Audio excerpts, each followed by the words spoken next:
مشاهدينا كل سنة وانتم بصحة وسلامة. 2016 عدت وبادين سنة جديدة يا رب بكل الخير. 2017 فيها حاجة حلوة، رصد فقرات كتير جدا جدا، رصد كل طاقة إيجابية، رصد ناس بتهتم بالعلم، ناس بتهتم بالفن، الدراما، السينما، ناس عاملة ابتكارات وإبداعات.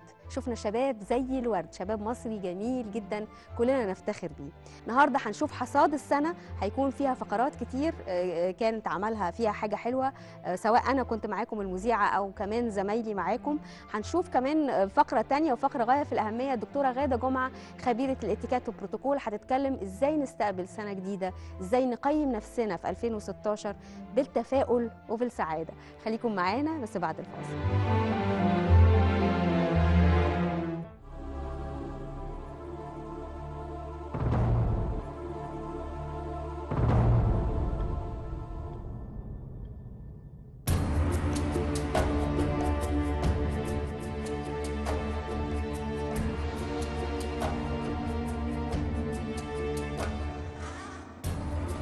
مصر أم الدنيا، اللي بيشرب من نيلها بيرجع لها تاني. مش بس كده، قالوا عن شعبها الشعب الطيب الودود البسوس وحاجات حلوة كتير.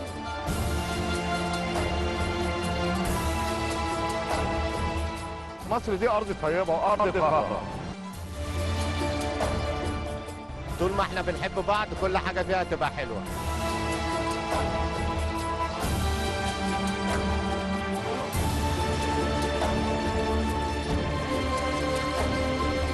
بلدنا كلها حلوة، نيلها حلو، خضرتها حلوة، شوارعها حلوة، كل حاجة في بلدنا حلوة.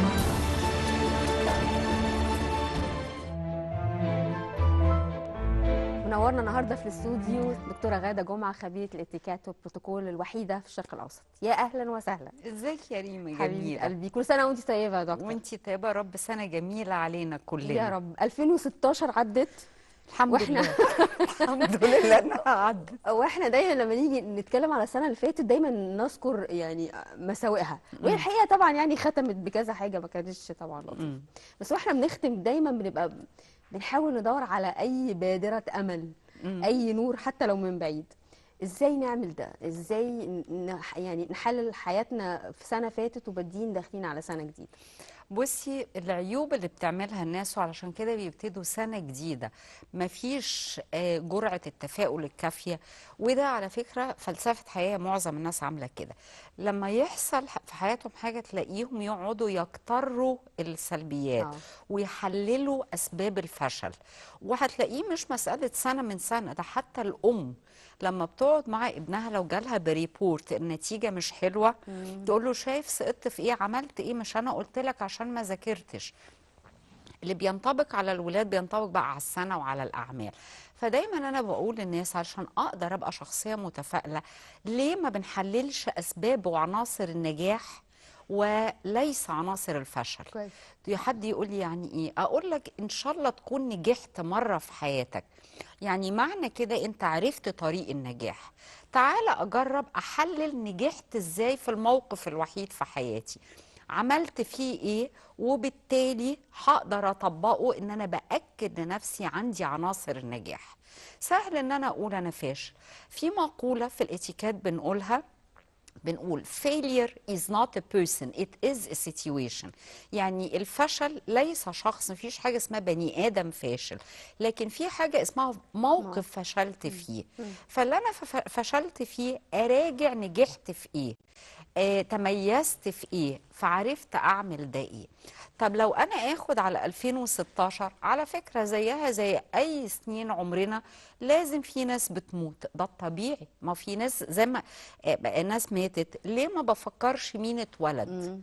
العيلة جالها اطفال جديدة امتى؟ افراح حصلت، افراح يعني جوزنا مين، نجاحات. حضرنا خطوبة مين، حضرنا العقيقة بتاعت مين، حضرنا نجاحات، سبوع تخرج. مين، تخرج طبعا. الكلام. ما هو زي ما حصل ده الطبيعي ان في ناس بتموت. من ضمن سنة 16 الناس كلها تقول لك الغلا. حلو. انا دايما اقول لك تعالى السكر بكام، او حد يقول لي السكر بكام، باكس بسين. اقول لك الوطن بكام، الامان بكام؟ صح. شرفي انا وكل سيده وبنت مصريه بكام؟ ولا انتوا عايزين تبقوا سبايا؟ فلو انا فكرت في الايجابيات ان انا عندي وطن، انا مش لاجئه، مفيش طيارات بتنزل لي اكل وبترمي لي اكل، انا بروح وباجي انا وبنتي واصحابي وكده امنين. بيحصل تفجيرات ما بتحصل في فرنسا، بتحصل في ألمانيا، وبتحصل في تركيا، وبتحصل في أمريكا، واحنا بس دايما ابص من البرسبشن او المنظور الايجابي. ازاي احلل اسباب النجاح، ازاي اشوف نجحت في ايه، ازاي اشوف مين اتولد وفرح مين وكده، هلاقيني ببساطه مبتهج وداخل على الجديد. جميل جدا انت بتقوليه ده، وده بيخلينا نتفائل ونحس ان الامور لا بسيطه جدا. احنا سالنا ناس ايه هو التفاؤل، ايه هي السعاده، وتعالي نشوف قالوا ايه. السعادة فين يا ناس طريقها منين؟ فين السعادة فين يا ناس طريقها منين؟ فين السعادة فين يا ناس طريقها منين؟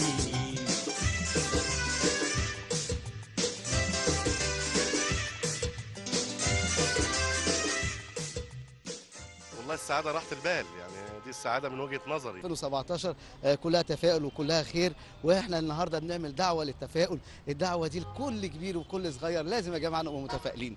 تفائلوا تجدوا الخير دائما، الرسول عليه السلام قال كده، والناس لازم تتفائل ويبقى عندها امل في ربنا سبحانه وتعالى انه مش هيخذلهم، ولازم الناس تبحث عن عمل، عن مصدر رزق. نحاول نبقى عندنا امل وتفاؤل كده عشان خاطر نبتدي 2017 سنه جديده ان شاء الله باذن الله خير وسعاده على الجميع. السعاده ان انت تعيش يعني محترم، تشوف اكل عيشك، ما تعملش مشاكل. انت مثلا نازل من بيتك النهارده فرحان، هتشتغل كويس، مش مركز في المشاكل نفسها. ممكن مثلا يجي لك فكره معينه تفيدك في شغلك اكتر، لان انت بتركز ان انت تبقى كويس في شغلك، تركز تبقى كويس في حياتك. لكن هتنزل من بيتك مش متفائل، شايف المشاكل بس، شايف كل حاجه، مش هتتقدم ابدا. لما تكون نفسك ما تقلدش حد هتكون سعيد. ثانيا ان انت كل شيء في ايدين الاخرين ما تبصلوش، بص لما اعطاه الله لك واحمد ربنا سبحانه وتعالى على كل النعم، وتصبح انت حياتك دي جميله وسعيده وفريش كده كل يوم. فين السعادة فين يا ناس طريقها منين؟ فين السعادة فين يا ناس طريقها منين؟ فين السعادة فين يا ناس طريقها منين؟ الناس عندها استعداد للتفاؤل وبيدوروا على السعادة فعلا. لو عرفنا التفاؤل والسعادة ومن منظور تاني بقى، ازاي ابعد عن الناس اللي هي متشائمة طول الوقت، تقول لك التفاؤل ده رفاهية، احنا مش المفروض ان احنا نكون بنتفائل في ظروف زي دي، ده كده يعني ده هي الظروف دي اللي لازم اتفائل فيها.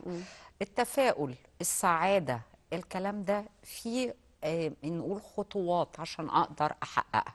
نمرة واحد ان انا حاجات كتيرة مثلا على المستوى الشخصي، ريم ضايقتني في حاجة، فبتبصي تلاقي ناس بتشحن نفسها سلبيات. ازاي؟ انا مترقبه ريم بتفشل امتى، مترقبه ريم امتى الحاجات المعوقات اللي قابلتها في حياتها، مترقبه ريم عيت امتى، ومين راحت عزا امتى، والحاجات اللي هي كل في الحاجات المحزنه اللي هو ببساطه دايما اقول للناس على فكره هزيمه الاخر لن تكسبك نجاح. صحيح. ركز في نفسك، ده نمره واحد. نمرة 2، ايه اللي بيخليني ما اعرفش ابقى سعيدة؟ ما انا لو عرفت الحاجات هقدر ابقى سعيدة. نمرة 2، الناس بتقعد غاوية نكد، بيحبوا يعيشوا في دور الضحية ودور المظلوم والكلام ده، فيقعدوا يكتروا انا وانا صغير اتظلمت، انا وانا صغير ماما وبابا انا ماتوا، طول عمري حظي وحش، انا طول عمري حظي وحش. لا تكتر اللي فات، لان اللي فات مات. فكر في اللي جاي، سعادتك بايدك. فده نمرة 2. نمرة 3، الناس دايما بتقعد في أي موقف بتتفرج على نص الوعاء الفاضي. أنا مش هقولك بص على نص الوعاء المليان، أنا هقولك بص أصلا إن في وعاء، غيرك مش لاقي الوعاء. صح. فاضي مليان، نصه فاضي، ما فيش كوباية أصلا، في ناس ما عندهاش الكوباية، فأنت بص إن عندك كوباية. نمرة 4، دايما بنقول يعني أفكر انا هقدر اعمل، او يعني ما افكرش في الرزق. ليه؟ عليا السعي، لان اللي رزقني امبارح واول ما هو نفسه اللي هيرزقني بكره. اللي رزقني في الرخص هو نفسه اللي هيرزقني في الغلا. عليا السعي لكن ما نمشي في بيتنا. والتدبر، يعني افكر هعمل ايه، ادبر نفسي اللي هي على نمرة قد 5، إمكانياتي. القبول. اقبل واتعامل.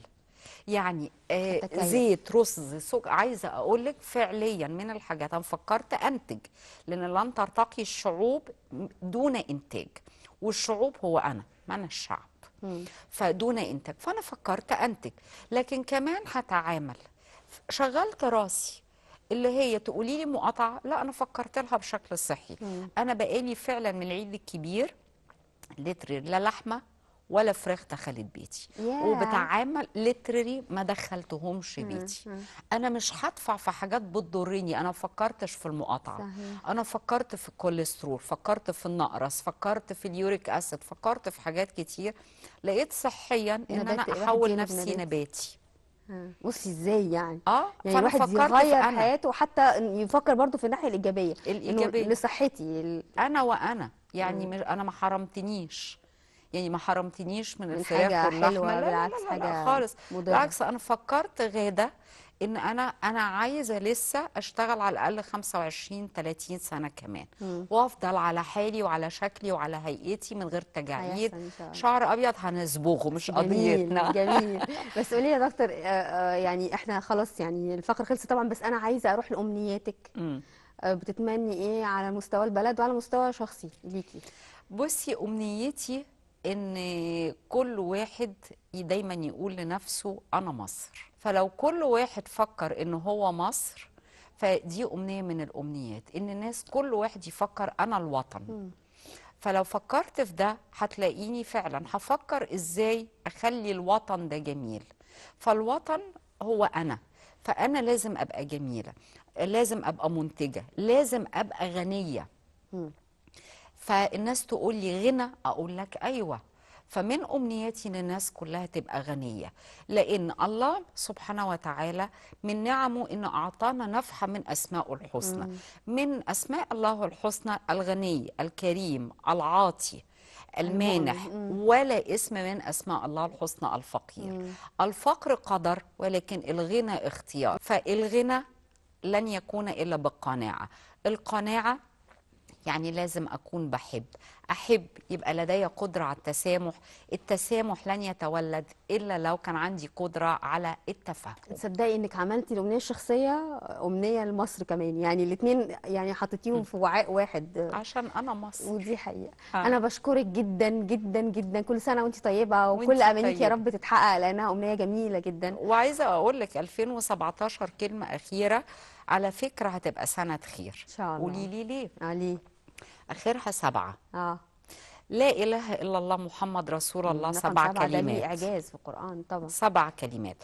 آيات الفاتحة، فاتحة الكتاب 7 آيات. طب السماوات، طواف حوالين الكعبة. الطواف، السماوات 7، طبقات الأرض 7، الطواف 7، السعي 7، الجمرات 7، عجائب الدنيا 7، ألوان الطيف 7. رقم 7 ده فعلا ليه اعجاز. فهي سنه خير. طيب ايه رايك نشوف، احنا ختمنا الفقره، نورتينا واسعدتينا. احنا كمان هنشوف يعني بعد الامنيه الرائعه دي اللي هي شامله، هنشوف كمان امنيات الناس في الشارع للسنه الجديده ان شاء الله يتحقق. كل سنه وانت طيبه. وانت طيبه حبيبتي.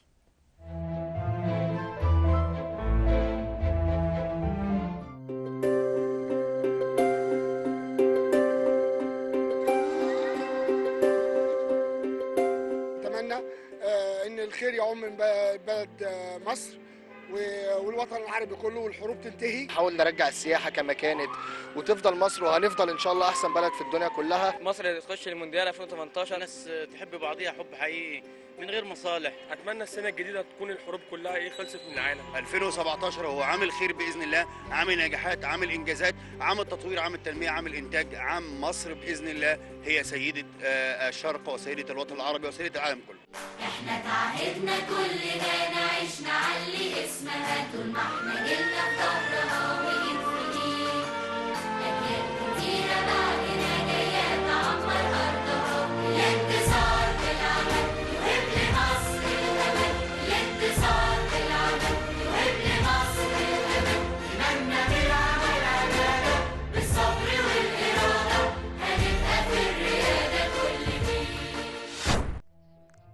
واول حصاد اللي فيها حاجه حلوه هيكون معانا النهارده شباب المخترعين، الشباب اللي خدوا جوائز عالميه ورفعوا راس مصر في الخارج، سواء اللي اخترع روبوتس، اللي اخترع جهاز يساعد المعاقين، او حتى كمان اللي اخترع اختراعات ليها علاقه بالهندسه والتطور والتكنولوجي. هنشوف دلوقتي مجموعه من اللقاءات اللي نتمنى انها تعجبكم في حصاد فيها حاجه حلوه للمخترعين. المشروع الفائز بالمركز الأول في مسابقة صنع في مصر يعد نقلة هامة في مجال الطيران، حيث أن المشروع قائم على تحسين عملية اختبار جسم الطائرة الخارجي عن طريق استخدام تقنية حديثة تجعل من هذه العملية أسرع وأكثر دقة، ويتم استخراج تقرير متكامل بعدها عن حالة الطائرة قبل الطيران. ومن مميزات هذا النظام السير على جسم الطائرة لتسهيل عملية الاختبار.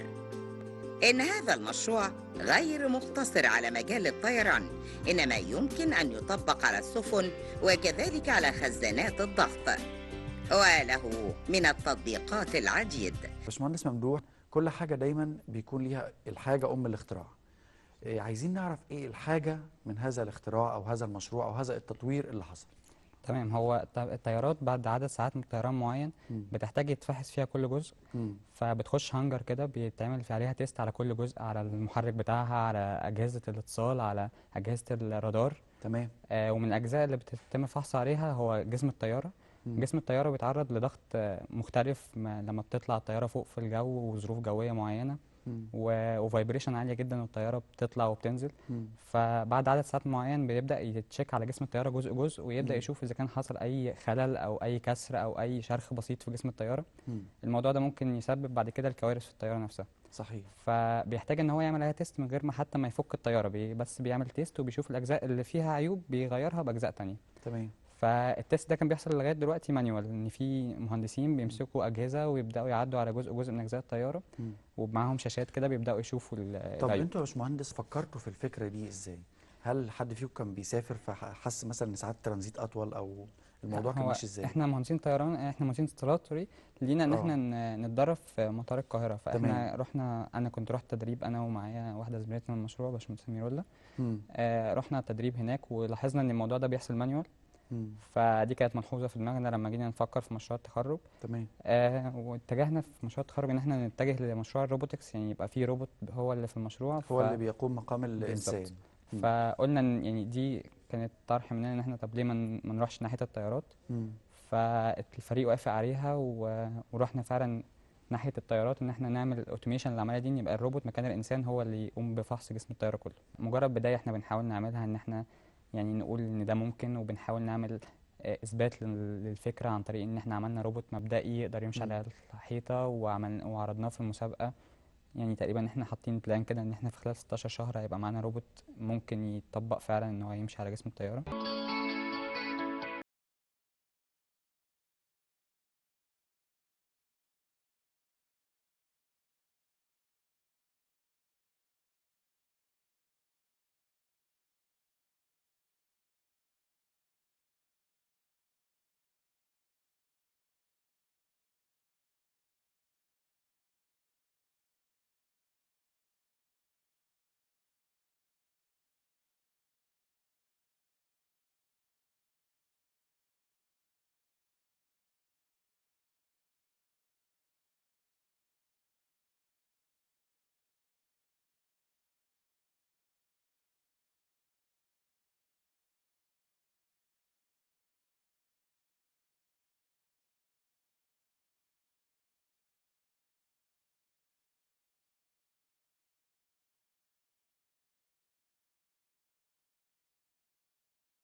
كان لينا لقاء مع اول بادي جارد. طبعا هتستغربوا يعني ايه اول، لانها الحقيقه بنت، هي هند وجيه. هند وجيه هي اول بادي جارد في مصر، عملت شغل كويس جدا جدا وقدرت تخترق عالم الرجال وبقوه. تعالوا نشوف هند وجيه ونرجع تاني.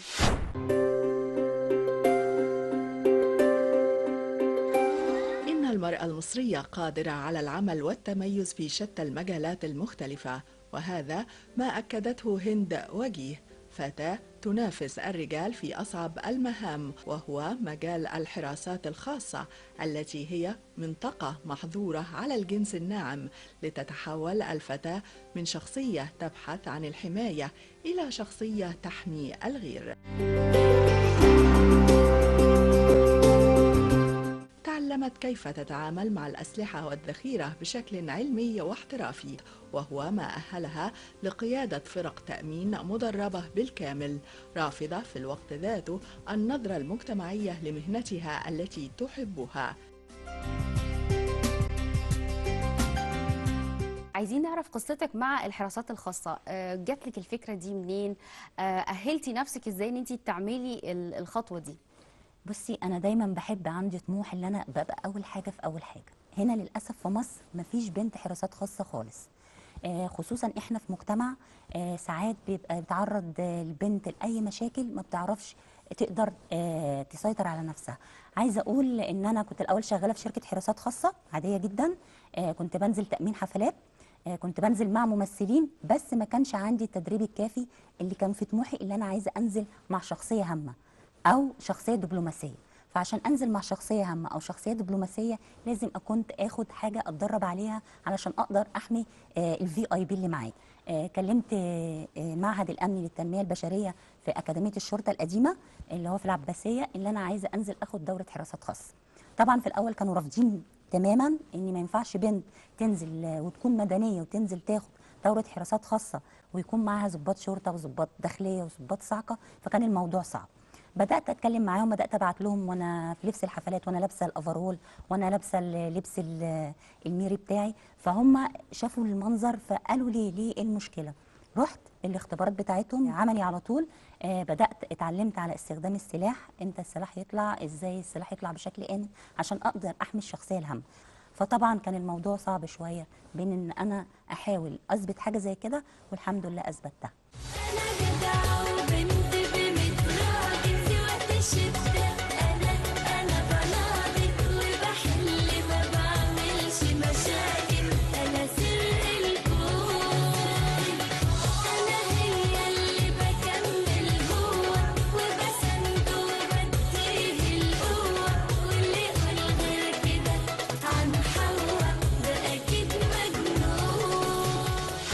كان لينا لقاء غاية في الأهمية مع مهند دياب. مهند دياب بيحب الدراما وبيحب الأفلام التسجيلية تحديدا، عمل مجموعة من الأفلام التسجيلية اللي سابت علامة وبصمة وخد عنها جوائز عالمية، وحتى الآن لسه بياخد جوائز عالمية عن الأفلام التسجيلية اللي عملها. تعالوا نشوف جزء من اللقاء.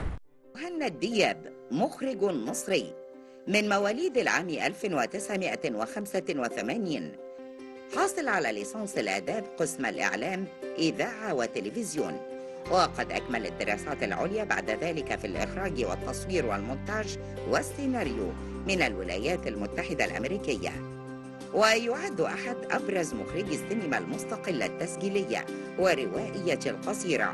شارك في العديد من المهرجانات المصرية والدولية وعلى مستوى الشرق الأوسط. عمل كمذيع لأكثر من محطة تلفزيونية فضائية.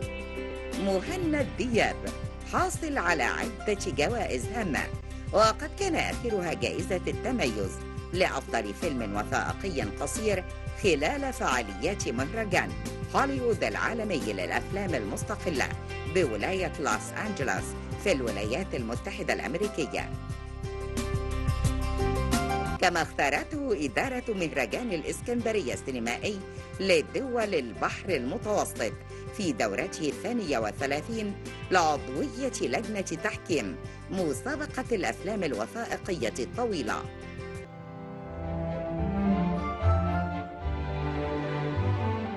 ومعانا مهند دياب، واحد من حاملي راية الفيلم التسجيلي في مصر. ازيك يا مهند؟ ازيك؟ اخبارك ايه؟ تمام؟ كله تمام. اولا يعني قبل ما نروح للفيلم التسجيلي وقصته، انا عايزه اعرف انت تدرجت ازاي؟ يعني انا عارفه انك انت اشتغلت كذا وظيفه وكذا مهنه وما زلت لغايه دلوقتي بتعمل كذا حاجه في نفس الوقت، الدراسات كمان اتدرجت فيها، فاحكي لي كده انت وصلت لغايه فين وابتديت ازاي؟ انا كان في الاول مجال دراستي الاعلام، مجال الاذاعه والتلفزيون، واشتغلت بعدها فتره كمذيع. وبعد كده ابتديت دخلت مره كنت عامل فيلم مشروع تخرج في الجامعه، ودخلت بيه المهرجان القومي للسينما، وكانت حاجه كبيره قوي ساعتها كويس يعني. ففي واحد قام قال لي يعني روحوا اتعلموا سينما الاول قبل ما تيجوا تقرفونا. بتتكلم جد؟ فكان رغم انك انت وقتها كنت واخد الجايزه ولا؟ لا كان لسه في بدايتي خالص يعني. فده دفعني جدا ان انا اتعلم يعني ايه سينما، ايه الفرق ما بين السينما والتلفزيون. يعني الكلمه دي جابت معاك نتيجه ايجابيه مش نتيجه سلبيه. كويس. خلتني ساعتها يعني حسيت ان في حاجه غلط انا بعملها، فاتعرفت على دكتوره منى الصبان، اخدت معاها دبلومه في الاخراج والمونتاج. كويس. بعد كده ابتديت احس ان احنا العلم عندنا شويه في شويه حاجات محتاجه ان احنا ندرس احسن بره، خاصه في مجال السينما. فخلصت الماستر بتاعتي في الفيلم اند ميديا برودكشن من جامعه بروكلين، والحمد لله لما ابتديت اجي بعد الماستر يعني ابتديت اعمل افلام بقت تاخد جوائز، ومؤخرا يعني حصلت انا عايزاك تعدلي كده الجوائز اللي خدتها. هم كتير الحمد لله. لا قولي على الاقل حاجات انت بتعتز بيها وحاسس انها فارقه معاك. يمكن انا اخدت جائزه مهرجان اسكندريه سنتين ورا بعض باختلاف لجان التحكيم، كانت نفس الجائزه. ودي يمكن كانت من ضمن الترشيحات القويه اللي خلتني ابقى عضو لجنه التحكيم السنه دي في مهرجان اسكندريه السينمائي الدولي برغم ان سني صغير. اخدت جائزه كبيره في هوليوود عن ودي كان اول مصري ياخدها عن افلام التسجيليه القصيره. كويس قوي. وشاركت كمان في مهرجان كان في ركن الفيلم القصير. كويس. وكنت مرشح بقى، اترشحت ان انا احضر اول مختبر كاول عربي ومصري يحضر مختبر دولي في فرنسا افضل 100 سينمائي حول العالم، والحمد لله حتى الفيلم اللي عملته طلع من افضل 3 افلام على المجموعه كلها. يعني سنتين ورا بعض مثلا مهرجان اسكندريه كان احسن فيلم، مع ان اللجان دوليه وبتختلف. الفيلم نفسه اخذ جائزه مهرجان مسقط في عمان، واخذ جائزه في الجزائر وجائزه في المغرب. فباختلاف اللجان التحكيم باختلاف الدول اللي على المشاركه اللجنه هم بيجمعوا ان حتى حيثيات لجنه التحكيم ان الفيلم فيه حاجه مختلفه. الفيلم عنوانه ايه؟ كان اسمه حياه طاهر. اسمي طاهرة أحمد علي. أنا بدل ما مد إيدي لحد وأقول له اديني ولا أعمل حاجة تغضب ربنا، أشتغل بعرق جبين. أنا أشتغل وأتعب وأكافح وربنا يرزقني في قرش حلال وما أخدش حاجة من حد. أنا أفضل من الرجالة. أنا كنت ببني وأنا كنت أما أشيل الجرانة على كتفي كده وأطلع على السجالة ولا في الجرانة. الرملة برضه كنت أعبي العيال صغيرين، كنت أعبي بالكوريك على الطريق والسواقين يقولوا السلام عليكم يا مطلع عليكم السلام، اتفضلوا اشربوا شاي.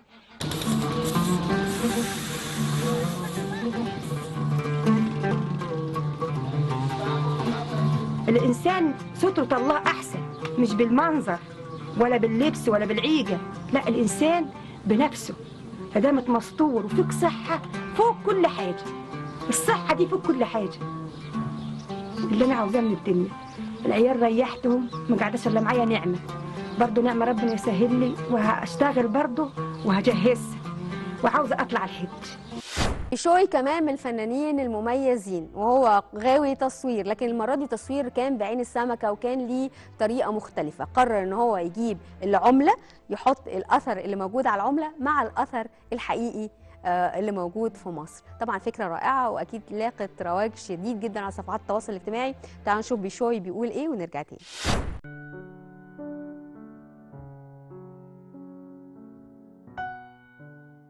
مصور بدرجة مغامر تنقل في كل بقاع مصر من شمالها لجنوبها بحثا عن الجمال.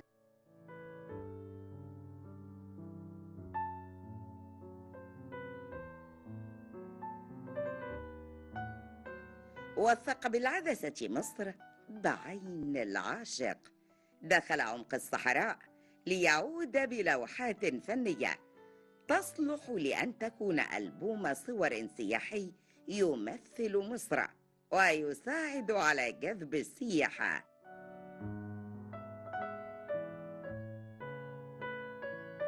إنه بيشوي فايز عبدو. الحلقة اللي فاتت تقريبا قلنا خبر ان في مصور رائع عمل فكره حلوه جدا ونالت الاعجاب بشكل كبير على الفيسبوك والسوشيال ميديا، ان انت حاطط نص الصوره من العمله الورقيه بتاعتنا ونص التاني الاثر الحقيقي او المكان الحقيقي الفعلي. فالفكره يعني نالت استحسان الناس كلها والناس كانت مبسوطه بيها. فالنهارده قررنا انك انت تكون معانا ومنورنا النهارده في الاستوديو. شكرا. اولا عايزه ابتدي من البدايات حاجه مختلفه تماما. صح. انت من وانت صغير بقى كنت بتحب الكاميرات والتصوير بصي عاوز اقول لك حاجه يعني حاجه غريبه جدا. انا التصوير جه معايا بالصدفه، مش هوايه من وانا صغير. انا دراستي لغه يابانيه وسافرت اليابان، كنت بمثل مصر في مؤتمر عن السلام في 2006. وهناك قلت بقى انا رايح اليابان فلازم اسجل كل لحظه واسجل حاجات بقى غريبه. فاشتريت كاميرا فيديو وكان فيها تصوير، وده كان بالنسبه لي بدايه الطريق. اشتريت تاني كاميرا الاحترافيه بقى اللي هي الدي اس ال ار، ومن هنا بدايتي مع التصوير ان انا بدات اسجل كل حاجه، بدات اصور كل حاجه. انا لما جبت العدسه قلت لا انا هتخصص في حاجه معينه علشان الناس تحب الموضوع ده. فقلت انا هعمل مشروع اسمه مصر بعين السمكه. وكمان قلت طب ما انا ادخل افكار جوه العدسه دي اللي زي صور العمله والاثر، ان انا عندي العمله موجود عليها الاثر بس احنا ما نعرفش. بنشوف كل يوم من العمله وبنشوف كل يوم الاثر، القلعه او مسجد السيده عائشه او كل الحاجات دي، بس عمرنا ما تخيلنا ان ده على ده. فكره جديده وصوره حلوه، يعني مش صوره كده وخلاص، لا صوره حلوه الناس تحب الموضوع وكمان يبقى فيه معلومه.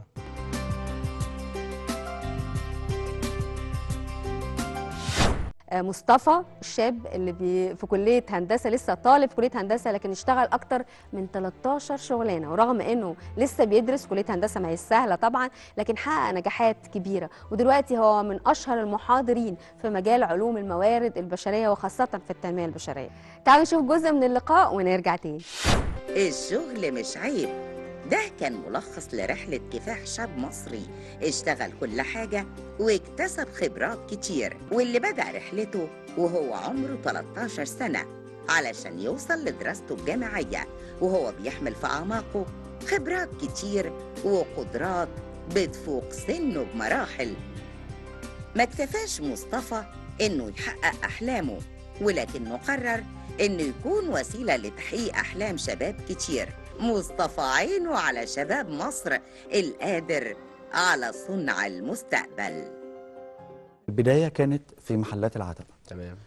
انت بقى يعني المراحل بعدها توالت ازاي علشان خاطر توصل للخبرة ان انت فعلا يعني تتعامل اوريدي مع ويب سايتس، بتنزل منح او بتعلم الشباب ازاي يوصل للوظيفة؟ هقول لك، انا بعد العتبة اشتغلت فيها سنة او سنة ونص، بعديها حصل دروب ما بيني وما بين حد في المكان فمشيت. بدأت بقى ادور في الشارع عايز شغل عايز شغل عايز شغل لحد ما في محل بن كده قال لي عايزك. بدأت معاه واحدة واحدة. اللي هو كنت بتدخل على المحل او على الشركة عايز تقول شغل، لهم عايز اشتغل؟ عايز شغل؟ لا شكرا. عايز شغل؟ لا. قعدت يومين بدور، بعد كده تاني يوم هو اللي لقيت فيه يعني. طب هي وهو اصلا انت بتدور بقى، انت لسه اولى ثانوي ولا ثانيه ثانوي، فانت سنك صغير، مفيش مؤهل مفيش اي حاجه انت داخل فيه يعني. انت داخل بتسال واحد عايز شغل ولا لا. فلو بدات برضو بمسح بكنس مش عارف ايه، بفتح المحل اقفل الصبح. بعد كده بدات ان انا طب بخش بيع. طب بعد كده طب انا عايز ازود دخلي. طب بص كل كيلو هتبيعه هتاخد 3 جنيه. بدات الف على القهاوي، معايا عينات تتفرج. طب بص ده في هديك سعر اقل، طب انت بتشتري بكام؟ انا ما اعرفش كل ده اسمه تسويق اصلا. بس بعمله وناجح فيه الحمد لله. قعدت يعني كان في شوارع بحالها كانت معايا القهاوي بتاعتها مش عارف ايه. الحمد لله. هاي بعد كده بقى بدات ان انا اشتغل في مجال الاشرنج، اللي هو بقى ان انا ابقى واقف اشر، بعمل بروموتنج لحاجه، لان انا لقيت نفسي انا متكلم كويس وبعرف اقنع اللي قدامي باي حاجه. تمام. بدات ان انا اول مره نازل اشر، اول مره في حياتي نازل اشر، تاني مره اعطيك سوبرفايزر، تالت مره كان بين ليدر يعني. يعني انت حسيت ان الخبرات القديمه في الماركتنج او في هي كلها التعامل مع الناس يعني ادتك خبره مش موجوده في كتب او بالظبط. هي انت الفكره كلها ان السكيل دايما موجوده جوانا، بس انت بتكتشفها ازاي؟ بتكتشفها بالاحتكاك وبالتجربه، فبتعرف ان انت ده جواك حتى لو انت مش عارف ايه اسمه يعني. انا مش عارف ان انا عندي موهبه اسمها ايه، بس انا عارف ان انا عندي موهبه. اخر حاجه الحمد لله واخد شهاده من دبي في الماركتنج من 4 ايام يعني. اللي انا واخد بالي منه ما شاء الله يعني ما فيش حاجه بتوقف، احنا ماشيين في طريقنا، اي حاجه هتقف هنشيلها ونكمل. في وقفت يعني. انا عملت اول راديو في العالم عايز يبث 7 لغات، عملته بالاتحاد مع كليه ألسن عين شمس. وبعد ما اشتغلت فيه شهر وعملت ديزاين واتعلمت يعني ايه اعمل ويب سايت. انا اتعلمته اونلاين على اليوتيوب، قعدت اتعلمه عشان اعمله. وبعد كده اتعلمت ازاي اعمل راديو اونلاين واتعلمته. وبعد كده اتعلمت ازاي اعمل برامج صوتيه وهندسه صوت عشان اشتغل، علشان خاطر لان ما عنديش موظفين فانا اللي ماسك كل حاجه. انا بقول لك مفيش حاجه توقفك. لا بعد ما عملت كل ده جينا بعديها بعد شهر ولسه يوم الافتتاح اتوقف الراديو مش هنشتغل فيه عشان مفيش تصريح. ما وقفتش انت فاهم. رحت سايب البيج بعد ما انها كنت 5000 سبتها وقلت ده مشروع حياتي ده قدام باذن الله لما معايا فلوس انا اروح اعمل الراديو ده. بعديها كملت تاني اشتغلت. بعديها عايز اقول لك جت فتره ان انا مشيت من المكان عشان الامتحانات. انا كل مشكلتي في الحياه او اللي بيخليني دايما ابدا من الصفر يوم الامتحان ان انا كل مره اجي امتحانات الشركات في مصر بتديش اجازه. فانا باجي بقى الامتحانات لا بتمشي، اجي ابدا من الصفر وعلى ما الاقي بقى تاني. فجت عليها فترات مثلا اشتغلت ويتر جت عليا فترات اشتغلت مساعد شيف. كل ده علشان خاطر انت بتسيب الكارير عشان انا بس ببدا من بترجع الصفر تاني. فانا بدات في مساعد شيف في دار النقل في شبرا. فيعني اتنقلت في حاجات كتير قوي، بس انا مش هقدر 14 شغلانه، فيعني لو ما شاء الله. ما بتقفش انت ما بتقفش.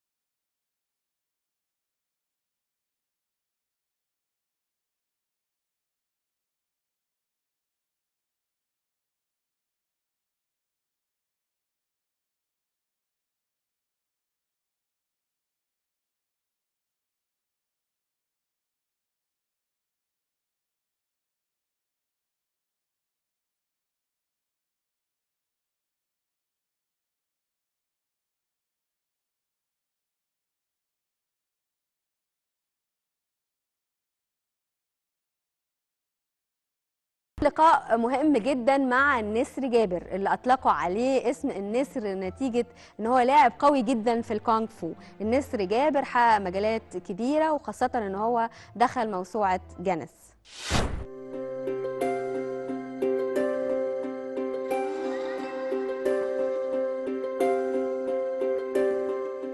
جابر نسر الكونغ فو شاب مصري ولد عام 1991 في قرية المنوات بمحافظة الجيزة. بحث في نفسه عن ما يميزها وتحدى كثير من العراقيل حتى انطلق في عالم الكونغ فو، فأصبح كما يطلق عليه نسر الكونغ فو في الوطن العربي بعد أن دخل موسوعة الأرقام القياسية جينيس في عام 2015 من أوسع الأبواب.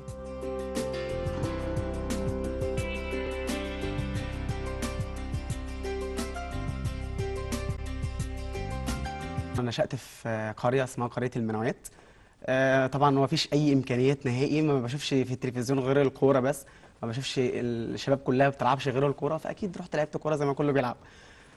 طبعا كنت بلعب جوكر، لأن الحمد لله رب العالمين ربنا مديني نسبة طاقة عالية، فكنت بتحرك في كل ملعب. كان عندي برضه طموح من الكورة إن أنا أكون لاعب وكده، بس طبعا ما كانش إمكانياتنا المادية تسمح إن أنا أقدم في نادي كبير والكلام ده كله. مجرد طبعا ما شفت الكونغ فو والالعاب اللي فيها الحركه زي الجمباز والباركور، حبيت الرياضات دي. يعني حسيت ان انا فيها، حسيت ان هي ملكي، ان انا اكون حاجه فيها. كنت مثلا اشوف جاكي شان وبروس، انا عايز اعمل حركات زي الناس دي، اللي هو كان بينط ويتشقلب ويضرب وبيعمل مهارات عاليه. فكنت اتفرج مثلا على الفيلم، الحركه تكون في دماغي، واقعد طبعا ان انا احاول اعملها. طبعا كنت بقع واتصاب واتعور وده كله، بحاول اعمل اي حاجه عشان اعمل حركات زيهم وخلاص. طبعا مع تكرار الوقت والتمرين المستمر الحمد لله بدا مستواي يزيد. بدات اتعرف على ناس كتير في مصر، بدات اخد خبره من هنا وهنا. انضميت للكيك بوكس، حققت بطولات في الكيك بوكسنج، انضميت للتايكوندو، انضميت للكونغ فو. يعني من صغري دخلت في كذا حاجه، فنون قتاليه مختلطه، ان انا بمارس اكثر من فن قتالي بجانب الرياضات الاستعراضيه. في رياضه الجمباز، جمباز ارضي، رياضه اسمها الباركور، رياضه اسمها البريك دانس. فاللي هو انا بقيت لاعب فري ستايل، اسلوب حر يعني. بعدين الموضوع بدا يكبر شويه، احط موضوع موسوعه جينيس في دماغي. فطبعا ما كنتش برضو عارف هعمل ايه، طب هوصل لموسوعه جينيس ازاي؟ في ناس تقول لي ده على الاقل عاوزين 100,000 جنيه عشان الحكام يجوا وهكذا. اكتر حاجه يعني انا اكتسبتها ان انا احول اي طاقه سلبيه لحاجه ايجابيه. وانا مش بؤمن ان الناس هي اللي بتحبطني، انا اللي بحبط نفسي. ما دمت انا واثق من ربنا سبحانه وتعالى، واثق من ربنا ان ما فيش اي حد احسن مني، ان ربنا يعني انا ليا ايدين ليا رجلين زي اي انسان تاني. تاني حاجه الثقه بالنفس. تالت حاجه ان انا متمسك بهدفي، وادام متمسك بهدفي لازم بقى اكون مؤمن ان هيواجهني صعوبه، هيواجهني صعوبات وضغوطات وحاجات كتير. وده الفرق بين الناجح والفاشل. الناجح بيتخطى اي صعوبه باصراره. الاصرار اقوى من الاراده. الاراده ان الانسان عاوز يكون حاجه، لكن ممكن يكون انسان عنده الاراده بس ارادته تضعف.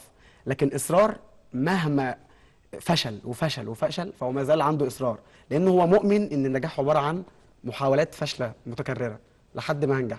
هكذا الانسان اللي بيكون عنده امل شديد هو بيكون يئس بس عنده امل.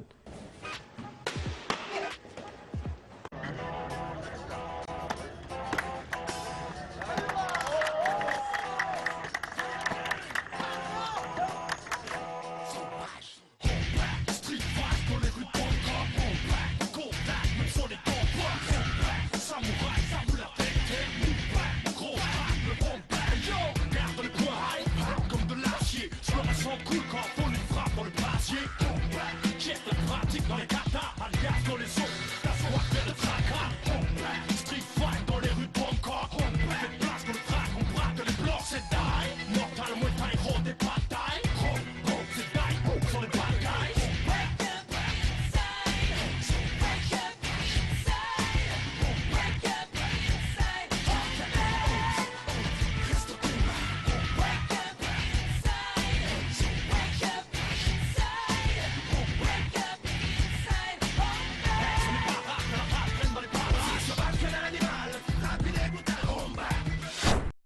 ريهام أبو بكر. ريهام أبو بكر أول رحالة مصرية سيدة تسافر لغاية حلايب وشلاتين، ومش بس فكرة السفر، لا دي بتخدم كمان أهالي حلايب وشلاتين والمناطق النائية اللي ما يقدرش يوصل لها الناس أو ما تقدرش توصل لها الدولة بسهولة. تعالوا نشوف جزء من لقاء ريهام أبو بكر.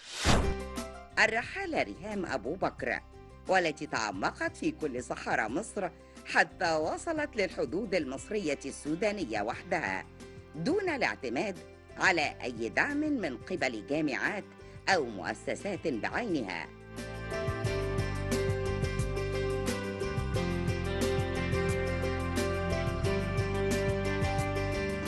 في ترحالها لم تكن ككثير من السياح، بل كانت رحالة تستكشف الأرض بكل ما عليها، تخالط أهل الصحارى وتتعايش معهم وتقترب من مشكلاتهم. فمن أشهر مقولاتها: الترحال ترحال الذات والعقل وليس ترحال البدن، فطوبى للمرتحلين في أعماقهم. والبداية كانت ازاي؟ لا هو البداية ليها علاقة بالدراسة بتاعتي. أنا خريجة آداب جغرافيا وبعمل ماستر في الجغرافيا، فاوريدي بلف مصر كلها استكشف الأماكن اللي موجودة فيها طبيعيا، يعني الصحاري بتاعت مصر. فكان في بلان ان انا اوصل لحلايب وشلاتين، ومن حلايب وشلاتين شفت الوضع بتاع الاهالي هناك عامل ازاي، وازاي انه المكان مفتقر لخدمات كتيره جدا. الدوله مطالبه ان هي تعملها، والمؤسسات الاهليه برضو مطالبه ان هي تعملها. في الاول اشتغلت الموضوع بشكل فردي، تبرعات من دايره صحابي الصغيره جدا، وصلنا شويه حاجات هناك. زي ايه الحاجات اللي وصلتوها هناك؟ حاجات لطلبه المدارس، لبس للايتام، خزانات ميه لان الناس هناك عايشين في خيام، مناطق كتيره. حسيتي ان ده مش كافي؟ مش كافي طبعا خالص. اللي هو يعني رن في وداني جمله او الحكمه اللي هو علمني الصيد وما تدينيش السمكه. صحيح. فانا اللي كنت بعمله ان انا سمكة. كنت بدي السمكه، ما علمتش حد صيد لحد دلوقتي. فلا المكان هناك فيه موارد كتيره جدا، لو تم استغلالها هيعمل طفره بجد اقتصاديه للمكان، وبالتالي هيبقى فيه عائد على الدخل القومي لمصر. طب معلش يعني عارفه آلاف الناس زاروا الأماكن دي، سواء لأسباب استكشافية، لأنه حتى عيلته كانت هناك وهو جه هنا عايش في مدينة، لأي سبب من الأسباب. لكن ليه أنت دونا عن الناس اللي قررتي إنه ده يبقى كل شغلك الشاغل؟ اللي شفته أنا لمست الناس هناك. يعني أنا مش فكرة، يعني أنا بحب السفر، بس مش كل الناس اللي بيحبوا السفر بيتحطوا في تيمة، يعني في تيمة واحدة. لا، في ناس بتحب السفر مجرد هي بتعد بلاد راحتها وخلاص. يعني في ناس تانية بتحب السفر، بتحب تحتك بالمكان، بالناس وبالارض. يعني انا بحب احتك ده اللي انا بعمله. يعني انا مش فكره ان انا اعد ان انا سافرت كام مكان جوه مصر او كام دوله في العالم. لا، هو فكره ان انا سافرت كام مكان، احتكيت بالناس لاي درجه، دخلت بيوت الناس وعرفت ايه المشاكل بتاعتهم، واتكلمت معاهم في الحاجات اللي هم ناقصاهم، ولا مجرد سايح عديتي كده عليهم وخلاص؟ لا، ما عدتش عليهم الحمد لله. يعني ده بقى ده اللي فرق، يمكن ده اللي فرق. اعمل خير، الخير ملوش لون ولا دين وملوش تفسير. الخير انك يبقى لك في الكون تأثير. اعمل خير، اعمل خير. كمان ما نسيناش مجهودات الدولة، سواء بقى في السكة الحديد وتطوير السكة الحديد، كمان المشاريع الخاصة بالتموين، وزارة التموين والجمعيات التعاونية المختلفة، ومحاولة خفض الأسعار. كمان برنامجنا فيها حاجة حلوة، حضر افتتاح مشروع سحارة السرابيوم، وده كان مشروع ناجح جدا جدا، وكان كمان فقرة مميزة. تعالوا نشوف جزء منها ونرجع تاني.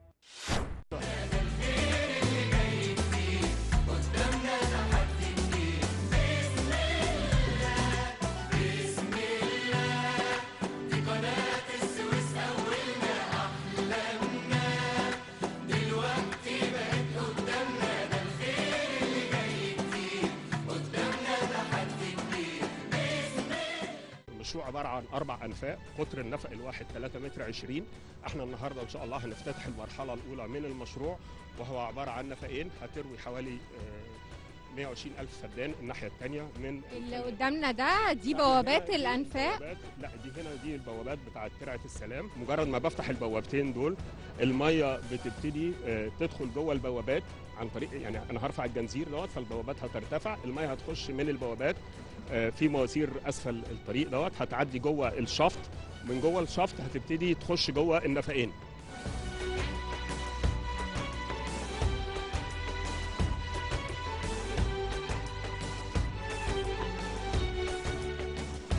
احنا موجودين جوه البير، عايزه حضرتك تقول لي ايه اللي احنا شايفينه قدامنا بالظبط. بالظبط هنا اهوت الماسورتين اللي انت حضرتك شايفاهم دول هم اللي هياخدوا الميه من ترعه سينا، هينقلوا الميه من ترعه سينا اللي جوه الشفط اللي احنا جواه.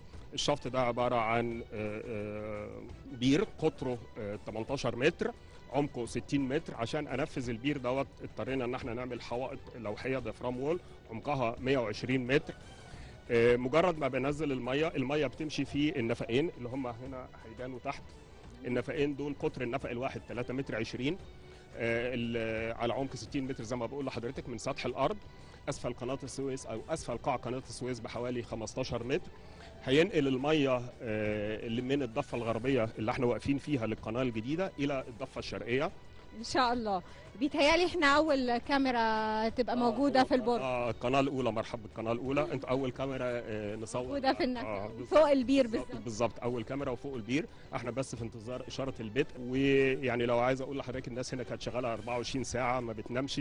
واضح ان احنا يعني على اساس الناس كلها تبقى قلبها على المشروع.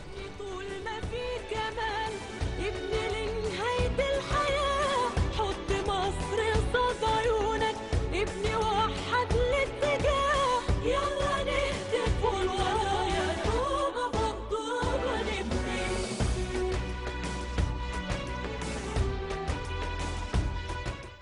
سيادة اللواء مرحبا بحضرتك معانا، ومشروع جديد بتفتتحه الهيئة الهندسية للقوات المسلحة.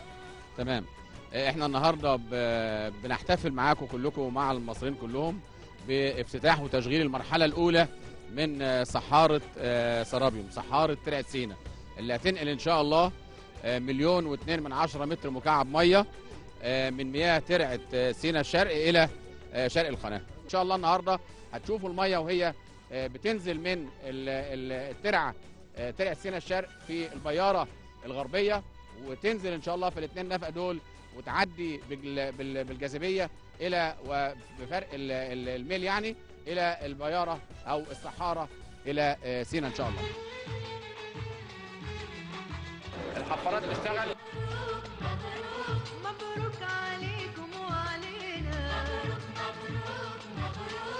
مبروك يا ناسنا وأهالينا، يا رب كتر أفرحنا، يا رب كتر أفرحنا، يا رب كتر أفرحنا، يا رب كتر أفرحنا، وعلى قد نيتنا ادينا.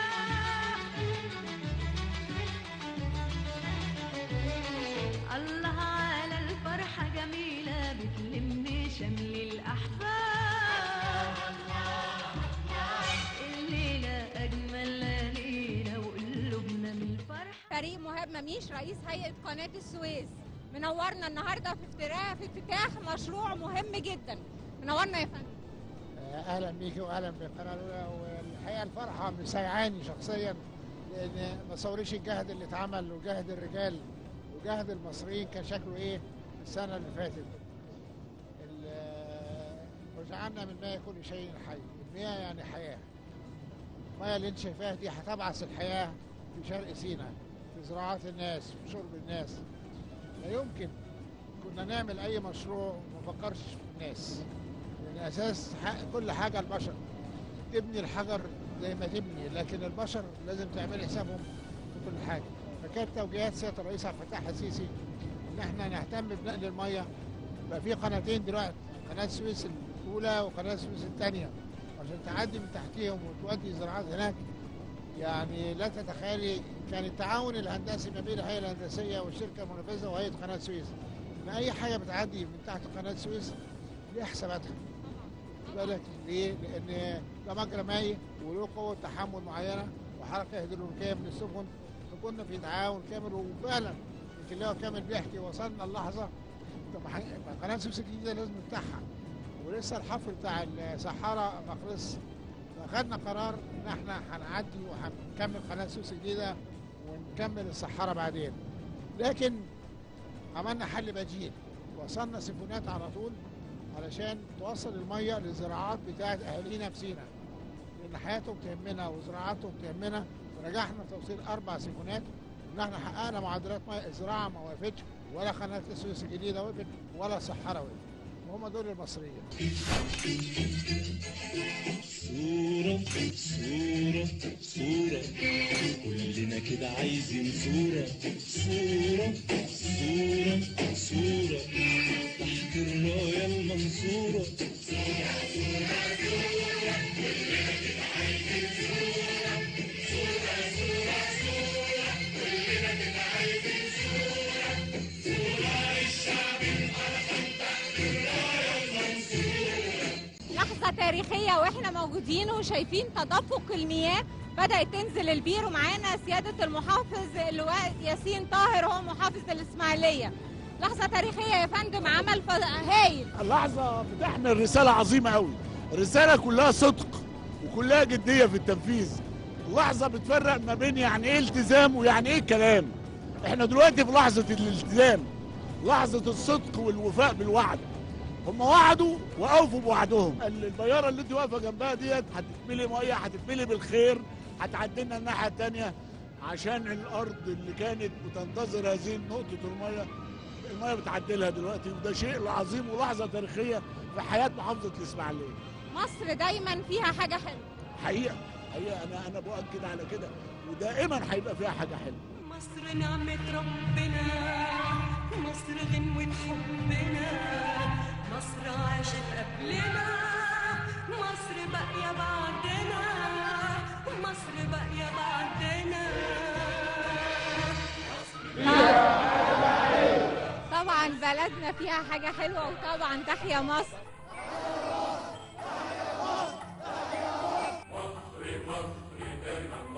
تحيا مصر، مصر دايما مصر، تحيا مصر، مصر دايما مصر، تحيا مصر، مصر دايما مصر، تحيا مصر، مصر تحيا مصر. مشاهدينا نتمنى تكونوا استمتعتم معانا بحلقتنا النهارده، مستنيينكم الحلقه الجايه ان شاء الله، وفقرات اكيد متنوعه ومختلفه، واكيد فيها مليون ومليون حاجه حلوه.